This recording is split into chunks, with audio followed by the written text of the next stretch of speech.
Bonjour à toutes et à tous. D'abord, je voudrais remercier votre maire de son invitation. Il a dit tout à l'heure, en démarrant son propos, que j'étais venu un peu par obligation, mais pas du tout.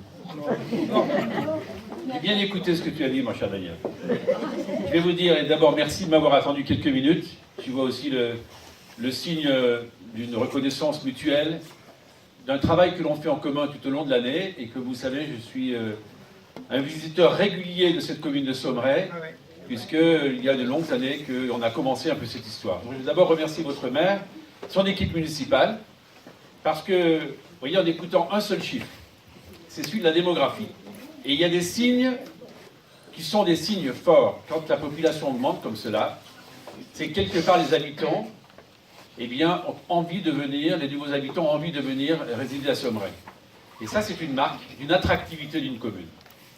Et cette marque-là, eh bien, vous allez être bientôt 500, au-delà du fait que vous avez pu reconnaître que c'est un avocat formidable pour vous défendre.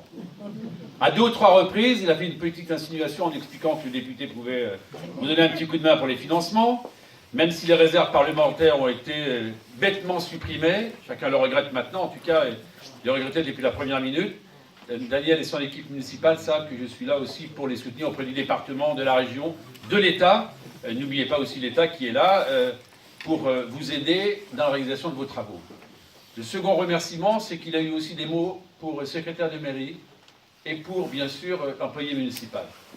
J'ai été maire pendant 18 ans, et que maintenant on ne peut plus cumuler. Et je disais à un ami, Michel Guerton, là, qui m'accompagne, je peux vous faire une confidence, puisque Marc Guillemin ayant l'appareil photo en main, il n'écrira pas. Je suis allé faire un petit stage de récupération de points à Chartres. Et j'ai donc apprécié la sortie autoroutière Lillers-Combray pour rejoindre Saumeray le plus rapidement possible. Comme quoi, vous voyez que les députés ne passent pas à travers les mailles du filet. Mais vous dire que dans une commune, sans la secrétaire de mairie, sans le secrétaire de mairie, sans les employés municipaux, qu'est-ce qui se passerait? Rien. Les équipes municipales et les élus, ils travaillent au quotidien avec des hommes et des femmes qui donnent du temps pour ce qu'on appelle le service public. Et je me permets de vous dire ça à un moment où ce pays ne va pas très bien. Avec évidemment les gilets jaunes qu'on a tous dans la tête, avec ces interrogations qui nous traversent tous. Qu'est-ce qu'on doit faire pour que ça aille mieux dans ce pays qui a pourtant des atouts formidables? En tout cas, il y a une chose que je sais, et c'est pour ça aussi que je suis à Saumeray cet après-midi, comme hier, en fin d'après-midi, j'étais à Auteuil, puis après à Gohori. C'est que rien ne peut se faire sans que dans les communes, il y ait des communautés de vie. Quand j'entends ce restaurant qui va réouvrir, ça va être une belle page qui s'ouvre. Quand j'entends qu'il y a des communautés de communes qui sont capables, sur le problème de l'eau, de régler cet enjeu très important, on parle beaucoup d'enjeux écologiques.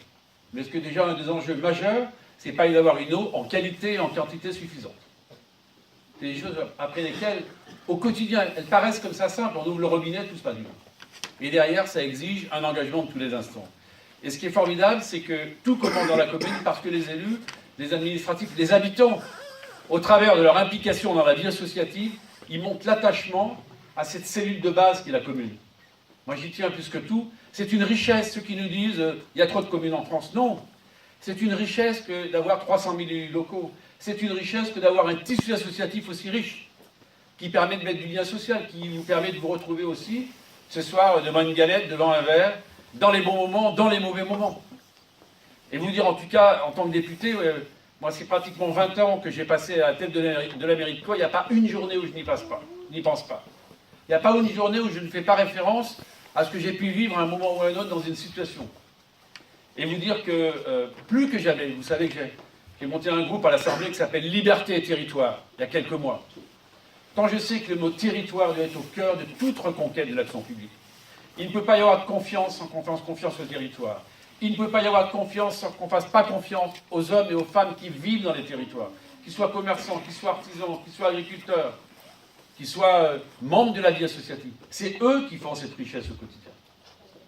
Donc je vais vous faire passer aussi ce message d'optimisme dans un pays qui s'interroge, mais dans un pays, on le disait tout à l'heure avec quelques personnes qui étaient avec nous à Chartres, quand on regarde un peu dans le monde entier comment ça se passe, on est encore dans une magnifique démocratie. Certes, tout ne va pas bien, et je suis le premier à le dire. Prenez l'exemple de la désertification médicale, c'était l'objet d'une discussion que j'ai eue à Saumeray il y a quelques semaines lorsque je suis venu en tant que député faire une permanence. On a rendu une commission d'enquête, on en connaît les chemins, ce qu'il faut maintenant, c'est aller plus loin. Et on a un sujet, on a une vraie difficulté, je vous le dis avec beaucoup de liberté, c'est la technostructure d'État.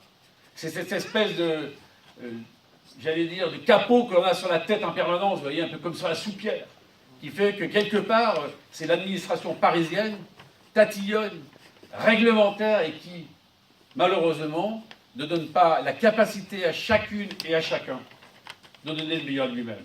Voilà, donc tout commence dans la commune, tout commence dans ces territoires où il y a une fois de plus des hommes et des femmes engagés. En tout cas, moi, c'est un peu ma raison d'être au quotidien en pensant au mandat que vous m'avez confié, en essayant de le faire le mieux possible. Vous allez recevoir, vous avez peut-être reçu dans votre boîte aux lettres mon bilan de député de l'année 2018, parce que j'ai à cœur de rendre des comptes, d'être à votre écoute, à votre disposition, plus que jamais peut-être encore.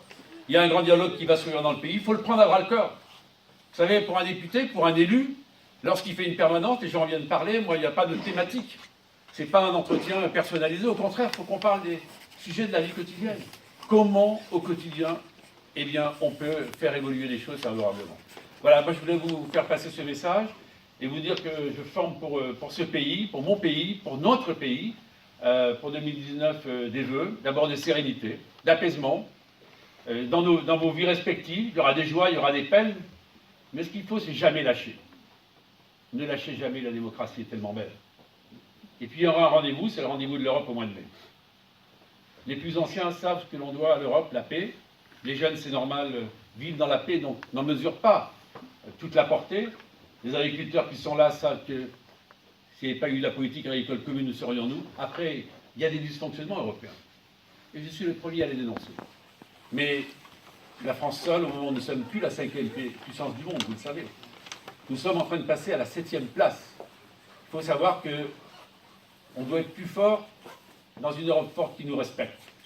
Et donc c'est ce message aussi où, lorsqu'on a la capacité de voter, c'est ça en regardant les femmes en particulier, puisque puis vous avez la possibilité de voter en France depuis 1945. Ma vieille maman de 95 ans me dit, mais il faut que tu le dises partout. Moi j'étais jeune fille, j'avais 20 ans, je ne pouvais pas voter. Et donc vous dire que vous avez cette possibilité, faites ce que vous voulez, mais il faut y aller. C'est un acte de démocratie très fort. En tout cas, merci de ces poignées de main, de ces échanges, de ces embrassades quelquefois, de ces sourires, de souvenirs communs depuis de longues années, parce que c'est ce qui me nourrit au quotidien pour donner le meilleur de moi-même tout au long de l'année, et Sommeray peut compter sur moi. Merci.